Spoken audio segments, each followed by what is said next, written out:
Hi, everybody. I'm Nick Walterman. I'd like to welcome you formally to this Bloomsbury Lecture.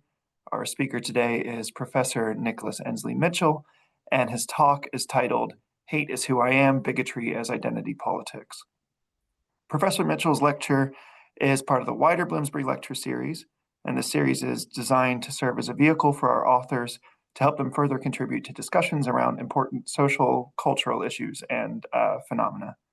So my job today is just to act as a facilitator. I'll lay out a little bit of housekeeping to begin with, and then I'll get out of the way so that the real host can take over and introduce Professor Mitchell properly.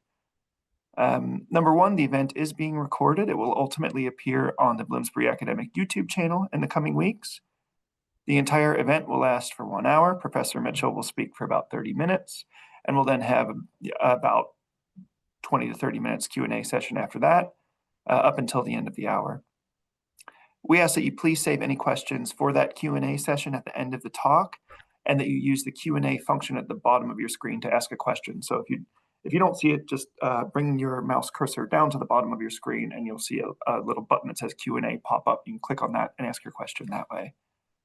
So that's all from me. I am now going to hand over to Alyssa Palazzo, Professor Mitchell's editor at Bloomsbury. I'm in London, Alyssa is in New York, so you might notice a slight difference in our backgrounds. But Alyssa is the host of today's event, so I'll let her take it away. Thanks, Nick. Mm-hmm. So my name is Alyssa Palazzo, and I'm the Senior Acquisitions Editor for Sociology here at Bloomsbury, and I'm thrilled to reintroduce Nicholas Ensley Mitchell. Nick is an essayist and Assistant Professor of Curriculum Studies, current Courtesy Assistant Professor of African and African American Studies, and affiliate of the LGBTQ+ Research and Advocacy Center at the University of Kansas. I was fortunate enough to work with him on his fabulous new book, which I have right here, on bigotry, 20 lessons on how bigotry works and what to do about it, which is currently available in the US wherever books are sold and available in the UK on October 1st. I truly think that this is a topic that's more timely now than ever. Many of us think that bigotry is a product of ignorance, like a lack of education, when it's actually a moral code of hatred. In his book, Nick teaches us how bigots think and teach others to think, how bigotry disguises itself, how it teaches people to act politically, and most importantly, what we can do about it. As part of today's talk, we're offering a 35% discount on Nick's book, which is valid through October 31st, and we'll have that discount code in the chat. And without any further delay, let me welcome Nick, who will be talking with us about bigotry as identity politics. So take it away, Nick. Thank you very much, Alyssa and Nick, and my thanks to Bloomsbury Academic for having me. And in the interest of full disclosure, I am in Baton Rouge, Louisiana, so we have a truly geographic diversity going on here. So, um, as Alyssa said, the title of this presentation is "Hate is Who I Am: Bigotry as Identity Politics," and I want for you to in your mind to really accept the idea that bigots are committed to this, and bigotry itself is far deeper than than simply a lack of education and a lack of exposure. So this is really coming from my book, as was stated earlier, and the book itself, what is it trying to do? It's trying to unpack the architecture of bigotry and how it operates in everyday life. That is from a line from a reviewer that I really liked. It's really a critical and public pedagogy book, and the way that I formulated it is like, it's a field guide. So the lessons really, really reflect, my background as a teacher and as a critical and public pedagogue, and also as a curriculum theorist. And the big idea that it's trying to advance is this idea of anti-bigotry, which is to basically, we reject all forms of bigotry, regardless of who does it and why. That means we don't write passes. And the book itself is divided into 4 parts. Part one it covers how do bigots think about the world. Part two covers how does bigotry, really teach people to think. Part three is how does bigotry disguise itself to make itself more appealing? And four is how does bigotry act as a form of identity politics? Because all forms of politics have tactics, and identity politics is no different, and bigotry is no different in that regard.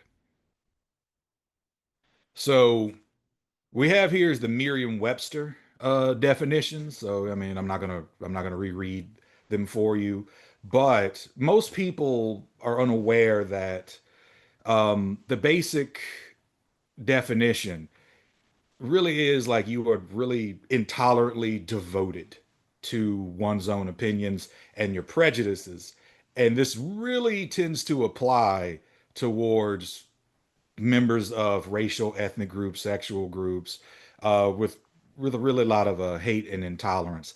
This is not something like a word you would use to talk about your devotion to a sports team. So the definition that I advance, the ideological definition, which I have drawn from really from multiple sources that that I list in the book that I very much owe a great intellectual debt to, guys like Charles Mills, The Racial Contract, Gordon Allport, Eric Smith, um, is that it is a intellectual and moral commitment to the belief that society is arranged again, around the lines of those who are deemed superior can do whatever they want to those who are deemed inferior, degenerate, or threatening. They can harass them, discriminate against them, oppress them, and they can inflict all manner of harm that they choose. Okay? So, and like I said earlier, anti-bigotry is the opposite of this, and it's that moral commitment to oppose bigotry in all of its forms, regardless of who engages in it and why. And that is an important distinction because as we're going to talk about it brief here in a bit, bigotry itself, no one's immune to bigotry, no community is immune. Um, the oppressor has, if you want to go with that binary, the oppressor has can be a bigot, and so can the oppressed. And anti-bigotry doesn't tolerate any of it. So as a curriculum theorist and as a critical theorist, um, we have to have our assertions about how the theory works. So these are the assertions. The ones that are in bolded are the main ones for today, but this is the complete list. So the first one is bigotry corrupts everything it touches. And this is, I mean, this is, if you really look at history and in the contemporary world, anytime any political group or advocacy group or anyone tries to, we're going to try to use bigotry to our own ends, it always ends up the bigotry takes over. And that's why, it's really because it's a heavy moral position, it's going to outweigh everything. My iron law of bigotry is, and I think you just view this throughout history. Um, and the iron law means this is something that just bigots do, is that given enough time and opportunity, a bigot will unambiguously confirm their bigotry towards the groups they deem inferior, threatening, and degenerate in word, action, or both. This is because bigotry demands that you act. Right? Bigotry it motivates you to basically proselytize. Um, Bigoted laws and societies are results from bigoted individuals in power, and that is because, I mean, laws are not natural. Somebody had to write them.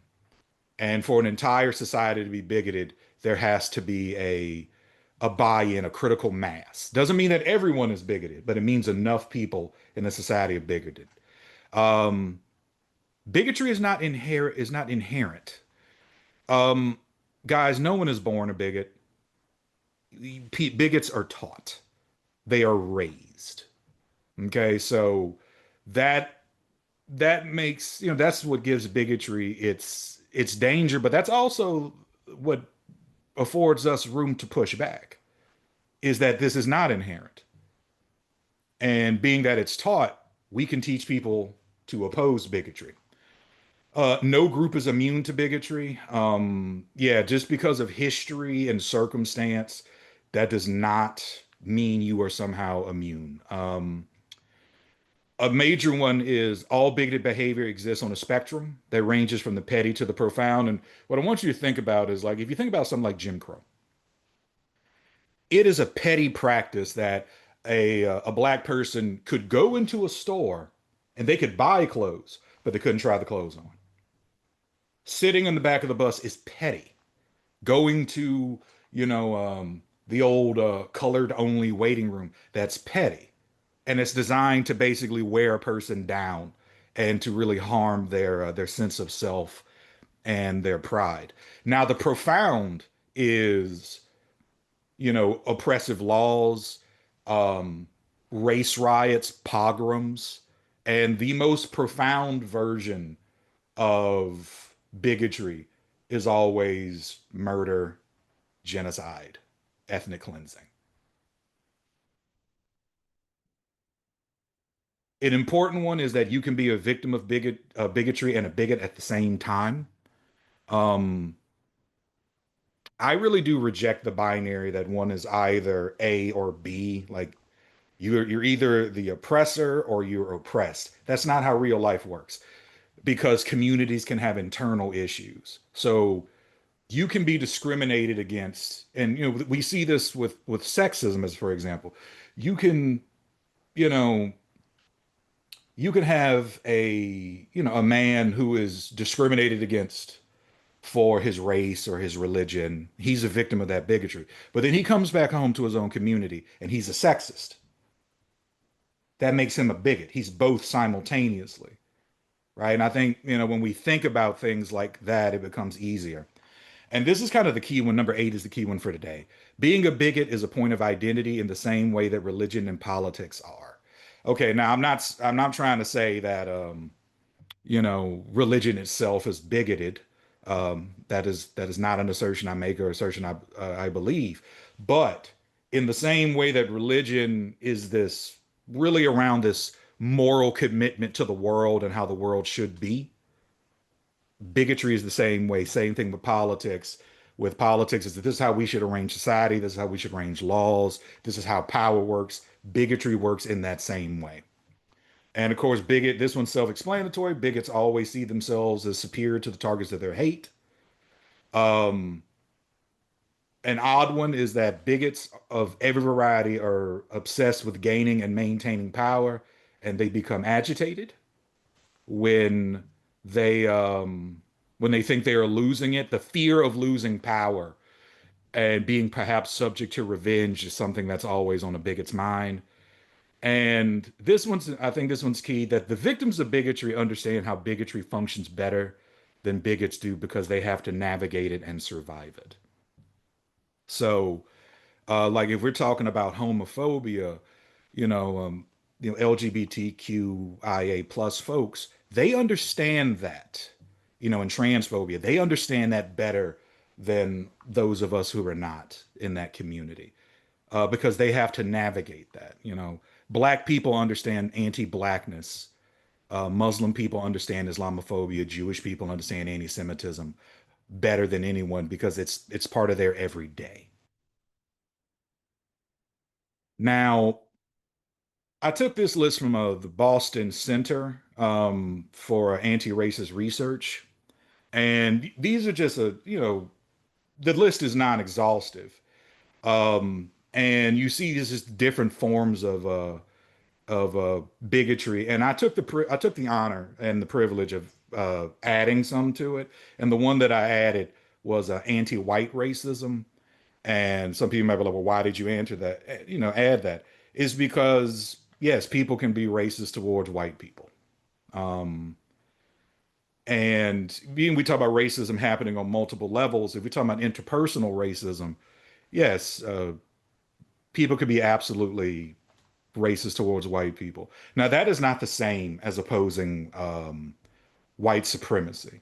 Like opposing white supremacy is really, that's an act of anti-bigotry. Hating white people is just racism. It's just gutter racism. And if you're going to be an anti-bigot, you cannot tolerate any of that. Now, here's a critical point. And this is a point that I make in the book. Bigotry is not synonymous with political philosophies like liberal, conservative, Democrat, Republican, for people in the UK, Labour or Tory. Um, that's because bigotry is its own thing. It is its own dedication and understanding of politics and economics. A lot of people forget that bigotry is its own economic order. I think if you look at like the economic history of Jim Crow, the Jim Crow states didn't care that they had impoverished, almost a third of their population, even so much as, half of their population, because they were dedicated to this point. And the thing to really remember is that bigotry will cosplay as anything, right? It will disguise itself as anything that it can to just sell itself as rational thought or as just another opinion or a form of diversity. And there's nothing inherent to any of these political ideologies, right? So, like I have here, that's a quote from the book. Liberals can easily say that bigotry hinders progress, and conservatives can say that bigotry undermines these traditional American values.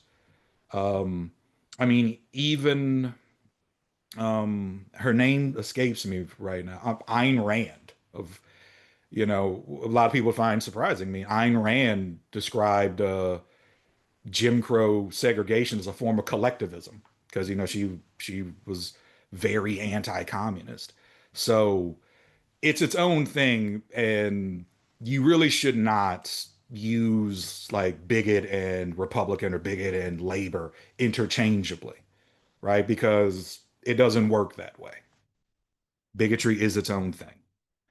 Um, so, I mean, when we talk about how society should be ordered, the idea of the bigot, bigotry is the family is very specific. So, if we're talking about a racist, the bigot is going to be concerned or consumed with, well, their family has to be pure white or pure whatever.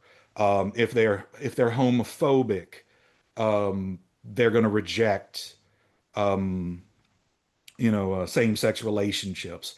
And more to the degree, they will not recognize the validity of something like an interracial family or a same-sex family or a gender-blended family or a multi-religious family, multi-ethnic. The same thing with schools. Um, of course, bigots tend to be against multicultural education, and they tend to be to various degrees, and they tend to be against really people being taught how bad bigotry is. And I mean, the reason for this is, I mean, it's classic. It's the same thing. Why did apartheid South Africa have these education acts that explicitly said that the that the indigenous people had to be taught that equality with white people was not for them? It's because being that bigotry is taught and that anti-bigotry is taught, the school becomes really a battleground for how we're going to teach people to navigate and to accept difference. With communities, segregated communities tend to be a problem.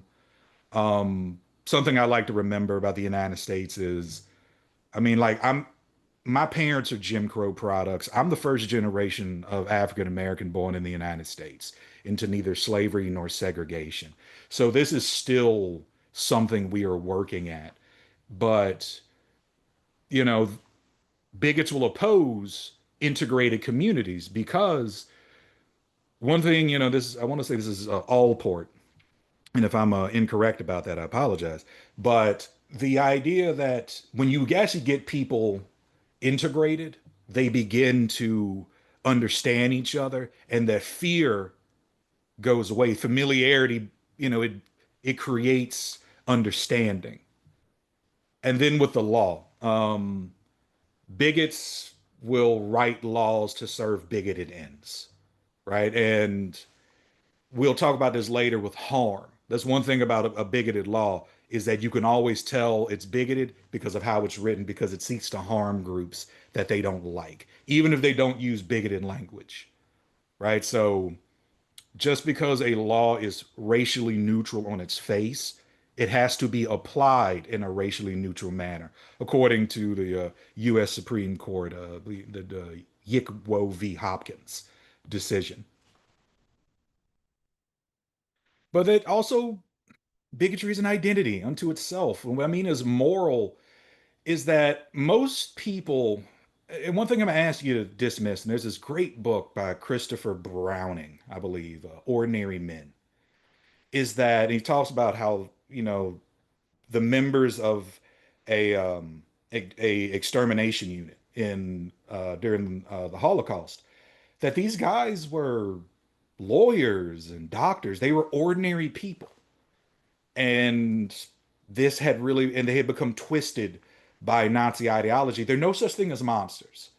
Every bigot, every villain of history was a man or a woman. They're just ordinary people who do terrible things. And that's because their morality has become twisted. Bigotry destroys empathy. Like there's a quote that's often attributed to Captain Gustav Gilbert, who was the psychiatrist at the Nuremberg trials, and he interviewed a lot of the Nazi leadership. And I couldn't actually find if he said it, but it's a quote in a movie, the Nuremberg movie that came out in the 90s with Alec Baldwin. But also, it is a pretty good summation of his work that he described empathy, that evil is the absence of empathy. Because once you don't have empathy, you can do anything to anybody, right? So a phrase that I've been saying for years is one of the very real objects of bigotry is to be able to tear apart a human body and ignore the screams as you do it. So, but the thing is, bigots think what they're doing is morally justified.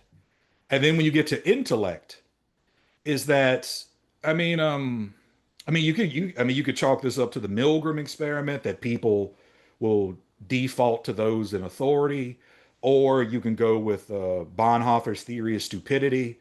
But bigotry destroys the intellect because a bigot will just reject evidence that challenges their bigotry outright. Right? It causes them cognitive dissonance to encounter histories and datas and things of that variety that contradict what they believe. And the danger of bigotry is, if you believe that certain groups of human beings are more human than others, you already believe an absurd thing. So if you believe one absurd thing, there's a good chance you're going to believe another absurd thing and another and another, right? So you put these two together, you do get a maladaptive, but it functions as an identity. Like, people build their world around this. They organize their families. I want you to think about it like this. Bigotry will have a racist override the love of a parent for their child because their child brought home the wrong type of person. They had too much melanin. They worshiped a different God. They spoke a different language. Okay, so that's the depths of this. And that, bigots will deny things that will help them because they don't want to share. That's W.B. Du Bois is famous. He's talking about, the psychological wage of whiteness. And he's talking about how after slavery, that a lot of poor white people took what, and this is where we get the term white privilege. They took, and this is what it originally meant, was that they took the idea that they could hurt black people and get away with it over money, over being treated fairly, over access to health care and food and housing. That's what bigotry will do to a person. Now, this is Toni Morrison talking about bigotry, and I'll play it and then I'll just summarize it because I'm not sure if the sound is really great. During the civil rights movement, there were women who would rush out to the schoolyards when they were trying to integrate schools, and they would push over the school buses that were bringing Black children to these schools, push them over and set them afire. And when I saw that, I was wondering whether I could ever get a group of Black women under any circumstances, from any walk of life, to hurt some white children, to set a bus on fire full of white children for any reason. Prostitutes, drug addicts, ministers, teachers, Black women of any level. Could I call them all together and say, we have got to burn these white children? And I didn't believe I could ever find that. So I thought, those white mothers, they were not just white women, they had actually had children. They knew what that was like. But they could do that to those children. They could spit at a child. So I thought, that is the most degrading life I could imagine, of being an adult who could do that. If I were those white people, the absence of that shame was so profound that the real victim was not those children. It was those women who had given up everything, their motherhood, their womanhood, their citizenship, everything, to do that nasty thing. Now that is a true victim of history. And also, underlying that behaviour is a shocking barbarism, isn't there? It always is shocking. It's always shocking. And I insist on being shocked. Now, I mean, Toni Morrison is one of the greats. I think, to me, she's one of the great American writers, one of the great American philosophers. But I want you to, to ask yourself, when we talk about, what she's talking about mothers attacking a bus of children. How morally and intellectually devastated, bereft must you be to justify attacking children when you have children? And you know how defenseless children are and how easily terrified they are. I mean, you could see this with, if you go look at old lynching photos, often you see children at those lynching photos brought there by their parents. And in many ways, we talk about, we use this language for terrorism, people are radicalized and, indoctrinated and things like that. That's what bigots do to recruit. And a lot of people are introduced to bigotry as children by people who they know and who they love. And that's one of the more insidious parts of it. So when we talk about identity politics itself, that is a term that you hear a lot now. Identity politics. The actual origin of the term is the Combahee River Collective. It's a group of Black feminists, and their concept of identity politics, what it means is they demand that the lived experience in society shapes the politics of the individual and the community rather than abstract political theory. So how does society treat you? That is the beginning. It's not the end. It's the beginning of your politics. Now, here's the truth. All identities produce politics.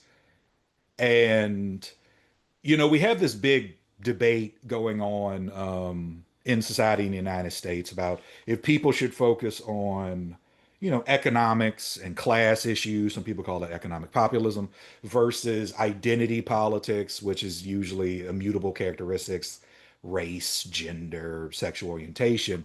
And it's a weird conversation because it assumes that class is not an identity. Class is absolutely an identity. And it assumes that these other identities like race and whatnot they don't have to deal with economics. And you get to this weirdness where some identity politics is okay. So, we in the United States, we talk a lot about the white working class and their issues. that's kind of cross political, but then people get a little uncomfortable if other groups start talking about their issues that they face, as if, being marginalized doesn't have an economic aspect to it. I mean, think about it like this. The price of eggs it's far more complicated and heavy if employers can discriminate against you because you're transgender or because you're black or because you're from Appalachia. You're a poor white person. We don't mess with those people, right? So it's a weird thing. It almost like it strips the human complexity. And what I'm trying to do here is bring that human complexity back. All politics are identity politics because of this, including bigotry, because bigotry is an identity. So it has its own view of politics, its own concerns about serving bigoted ends. Now, here's the thing. Not all forms of identity politics are the same, of course. So like with Black Pride, Black Pride is this, it's an affirmation, right? It's not rooted in the hatred of anybody. White pride is different. One, because you hear white pride usually said by members of the Ku Klux Klan and neo-Nazis. And that, of course, is different than Irish pride or going to the Greek festival where, we're celebrating, Greek culture and, Irish culture, or in the South, we're celebrating Southernness, right?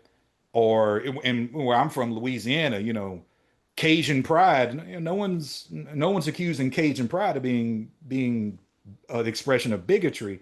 Why? Because it's one, it doesn't view itself as superior to anybody, and two, it welcomes everybody to celebrate and to enjoy this culture. And the same thing with straight pride versus Pride Month.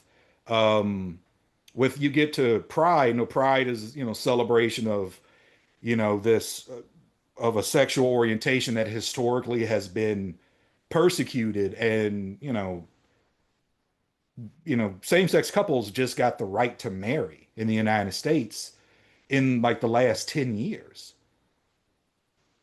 With the exception of interracial relationships, straight people never had anything like that, right? No one is attacking straight relationships. People are actually attacking same-sex relationships and queer families, right? So that's kind of how that's how you can parse this. Now, one of the things with the identity politics of bigotry is, and this is from Adam Serwer, cruelty is the point. That is the point of all the policy and the society. It is to arrange a culture and its laws that inflicts harm on the group that is targeted. And that is what we call, we use this term marginalized community. Being marginalized is not something that happens incidentally. You can't oppress people incidentally, right? Ghettos are deliberate creations. Ghettos, barrios, reservations, trailer parks, all of that is intentional. And that could be because of race, that could be because of ethnicity, that could be because of class. Class bigotry is a thing. Okay. And this is something to always remember when dealing with a bigoted law. Yes, it's bigoted, but where's the cruelty? And the quote there is from Roger Taney's the infamous Dred Scott decision. And so far inferior that they had no rights which the white man was bound to respect. You had to remember the Dred Scott decision basically said that black people were not considered human beings in American society. They were considered beasts of burden. So, and of course, Roger Taney was a slave owner for whom cruelty was the point. When we talk about slavery, slavery is one of those things, if you gave an accurate description of it, you would have to probably give some sort of advance warning before you got into the barbarism of it. So it's just some historical examples. Like when we talk about, Jim Crow America, the Nazis, and apartheid South Africa, that was the identity of these places.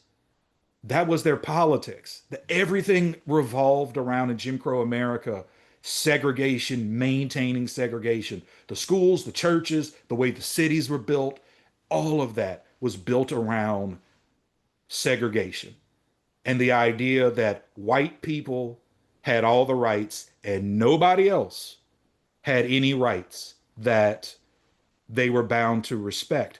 And of course, because bigotry is multi-layered, in Jim Crow America, they often used Jim Crow laws like things like literacy tests to lock white people out of stuff. Because you had a whole bunch of poor white people who could not pass the literacy tests. And that's how, that's a class element to it. Of course, the Nazis, their entire society is arranged to facilitate what eventually became, the Holocaust and the Shoah, but also the enslavement of Europe. Like, I think one thing a lot of people talk about is that, they'll think was like, well, the Nazis were about white supremacy. No, the Nazis were about Aryan supremacy. If you were European and not Aryan, they didn't care. You were lesser than them. And we see this with how they would take people from Poland and the Netherlands and force them into slave labor, while also trying to exterminate everyone in Eastern Europe. And then, of course, apartheid South Africa with its, with its obsessions over, with the, keeping the indigenous Africans and then also, people from South Asia, corralled in these, in these ghettos. One thing though, like just give you an example of how identity politics can work here. All three of these are obsessed with purity. They're obsessed with classification, right? Who's black, who's mixed, who's not, who's Jewish, who's mixed with Jewish, who's pure Aryan, so forth and so on. And because it reflects an obsession. Because in regards to racism, racism depends upon purity. The idea of race depends upon purity. If you blow up the notion of purity, race no longer makes any sort of sense. Right? And, this is why things like, ideas like Creoles and Creolization really mess with racists, because Creolization assumes that no one is pure. We're all mixed genetically and culturally. And of course, you have some contemporary examples.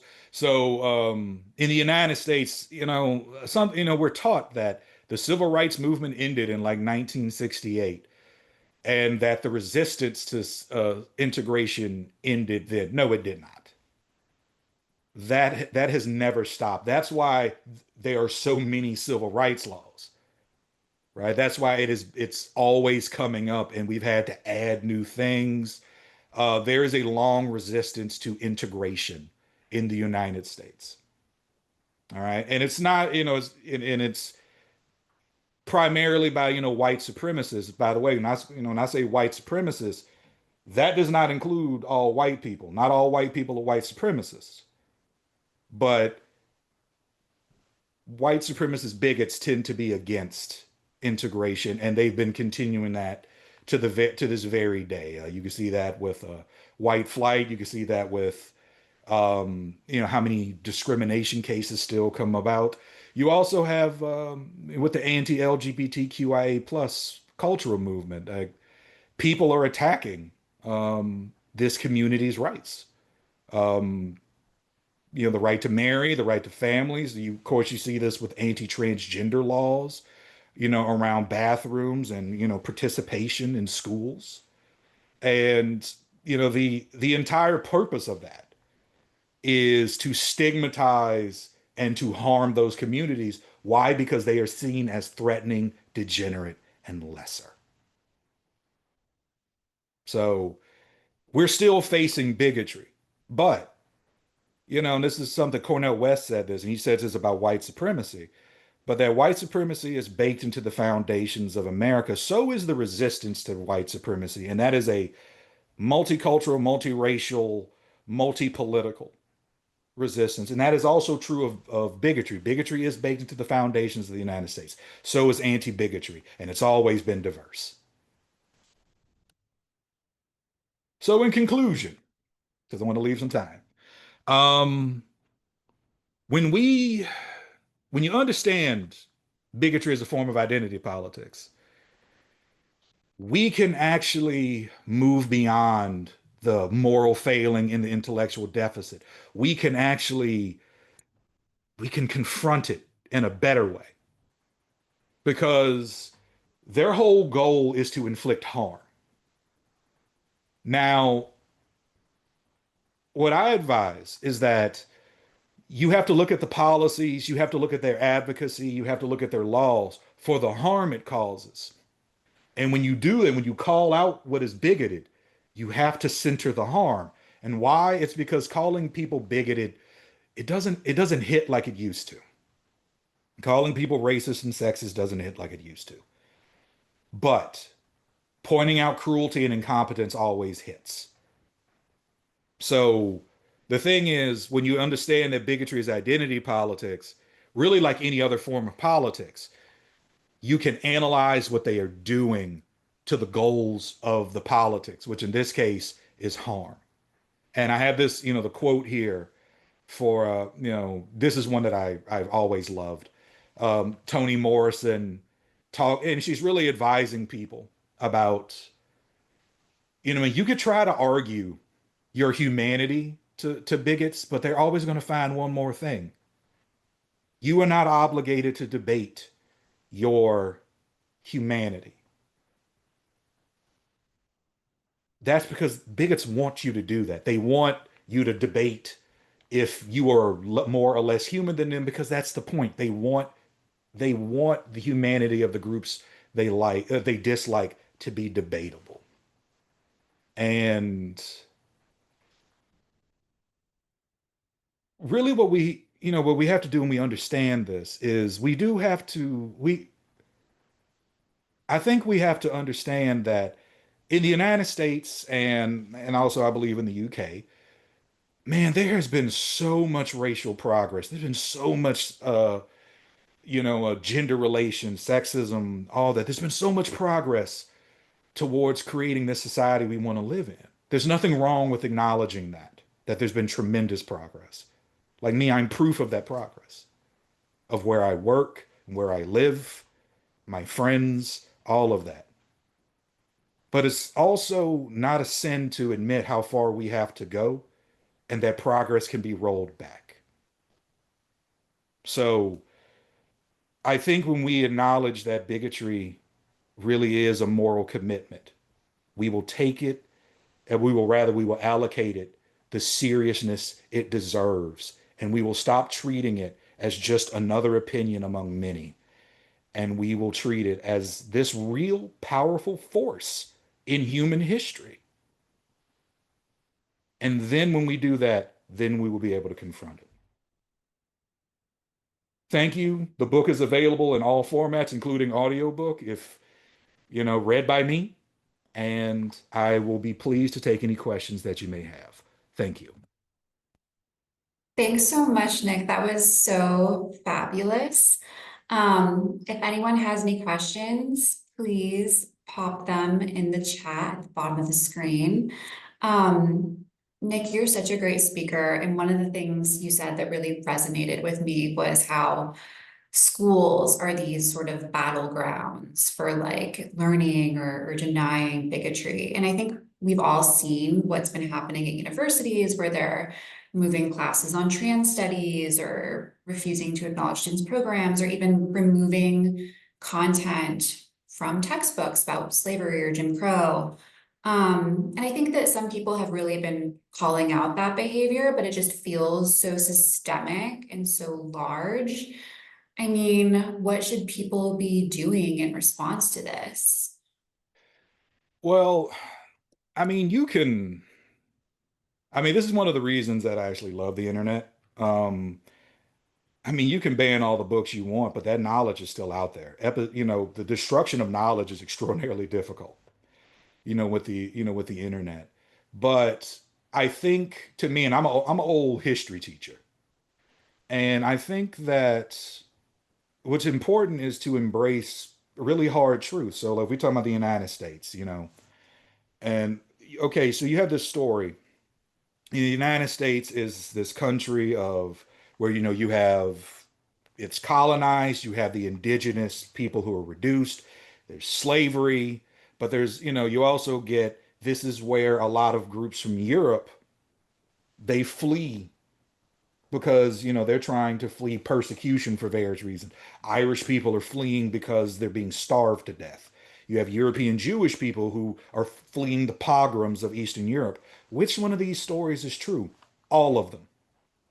They're all true. And I think that the best safeguard against that sort of, this sort of reduction is to tell these hard, complicated histories. No history is easy. And history is going to make you uncomfortable for a variety of reasons.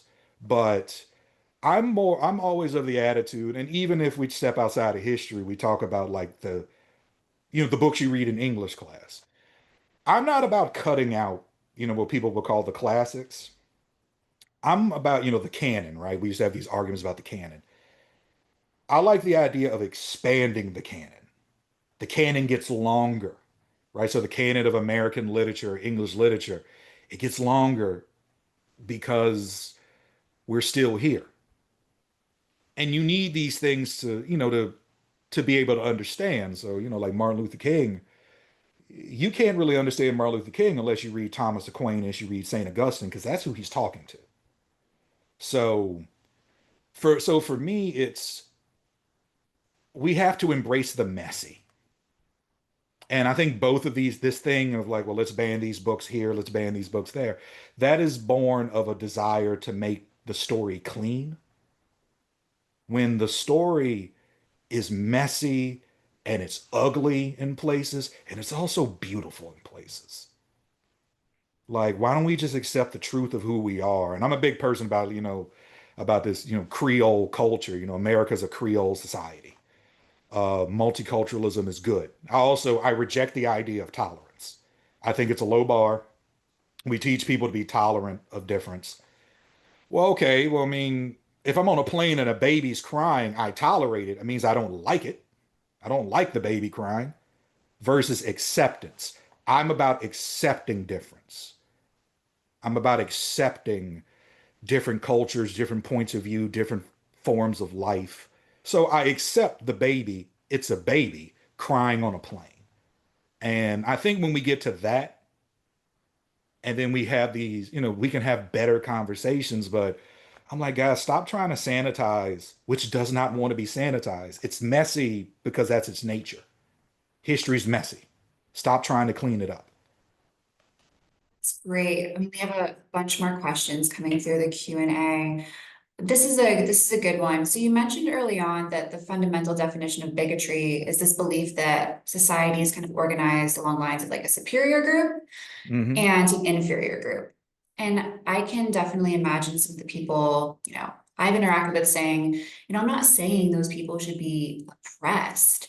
I'm just saying I don't want anything to do with them. So like, how would you respond to that sort of argument?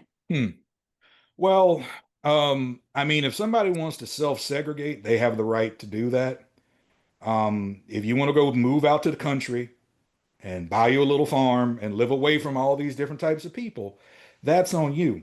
But you have no say if a person that's different from you gets to live next to you, right? You can segregate yourself. You can't segregate anybody, right? So, and I mean, to me, that's just like, self-segregation is just a lesser form of bigotry. It's still bigotry.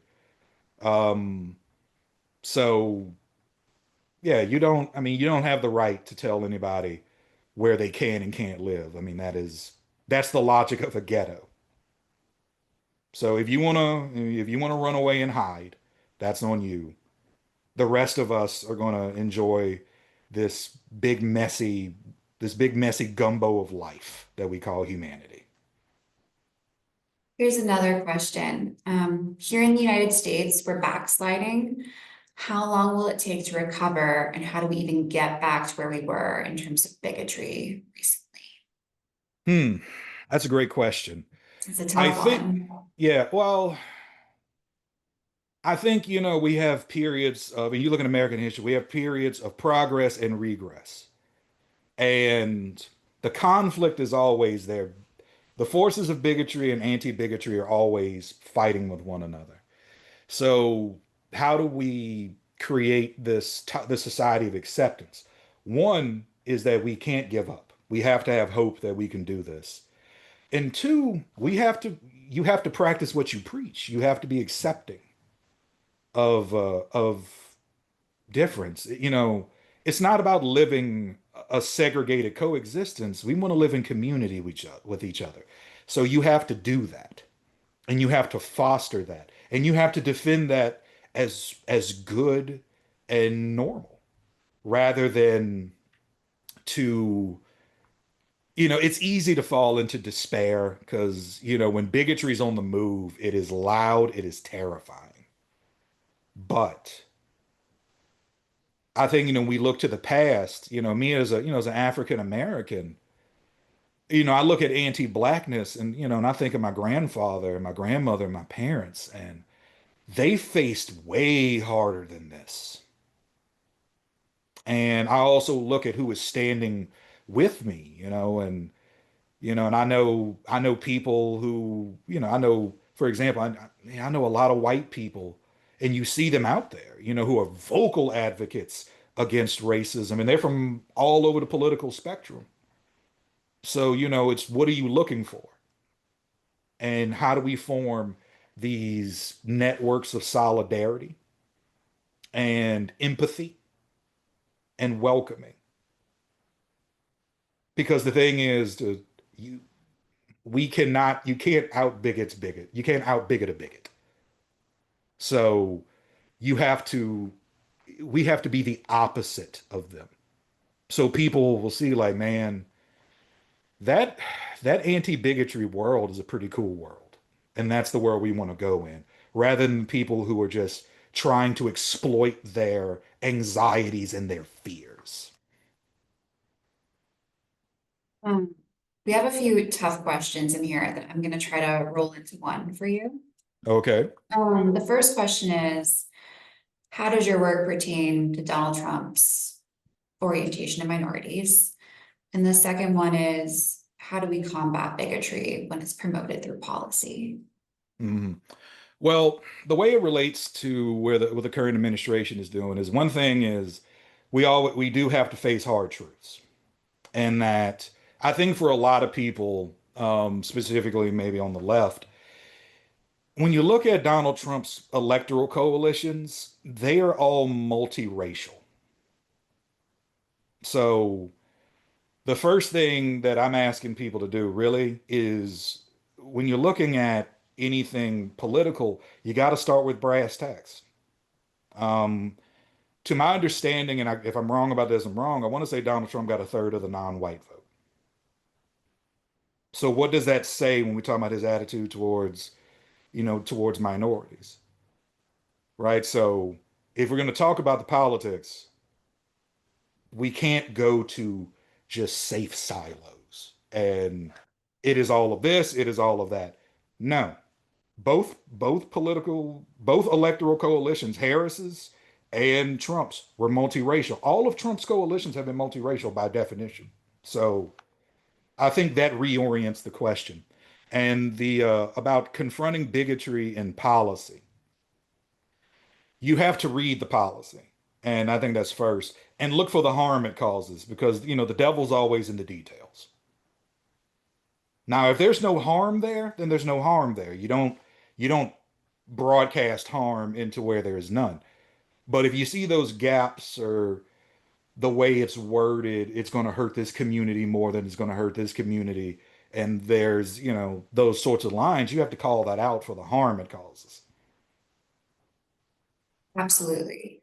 I really want to quickly just kind of redirect people's attention to the chat, where we're going to post a link to Nick's book, a widget that has the TOC preface and introduction, the discount code for 35% off the hardback and ebook versions, which are available from September 25th through October 31st. And also a sociology newsletter sign up, so that if you want to hear more about books like this, you can get notices straight to your inbox. Okay, I think we have time for one more question, Nick. So you mentioned as an example that no one's attacking cisgender heterosexual romantic relationships, but they are attacking other types of romantic relationships. I, of course, agree with this.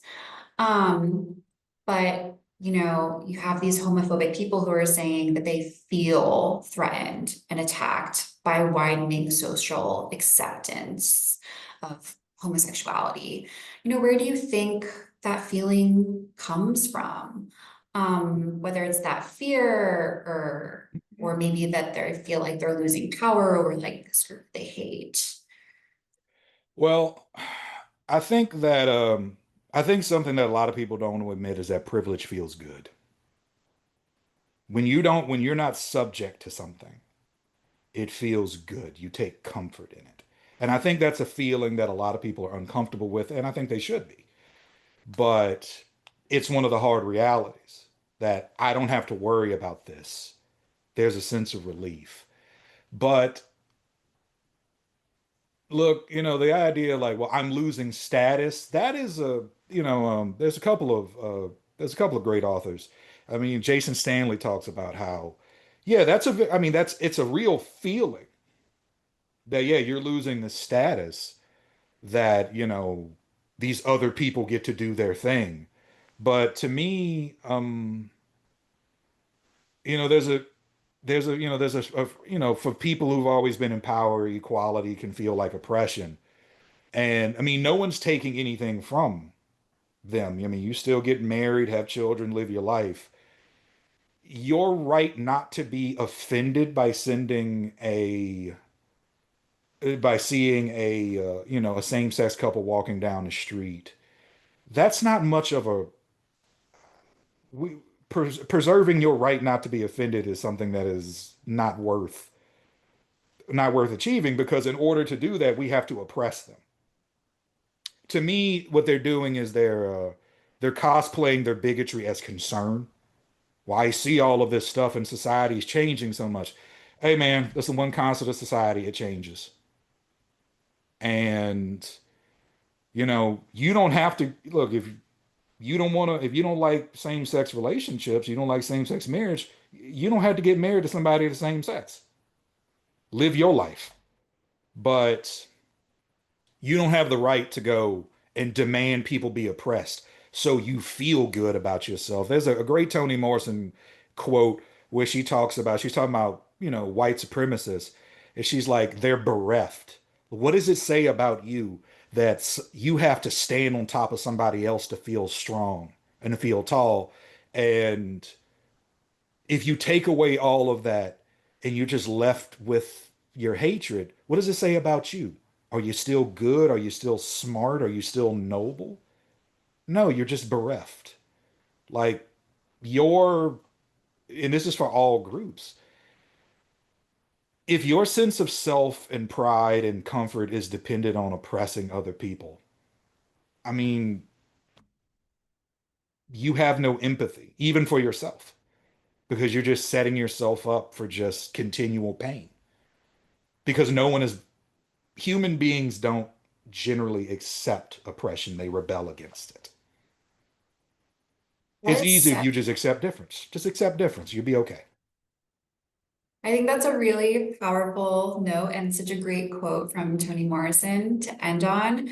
I want to thank everyone for joining us today. And I also want to thank Nick for speaking and writing this incredible book. Please do check it out at your local library, order it online. If you think Nick's a wonderful speaker, he's an even more wonderful writer. Thanks so much, everyone. Have a great rest of your day. Thank you.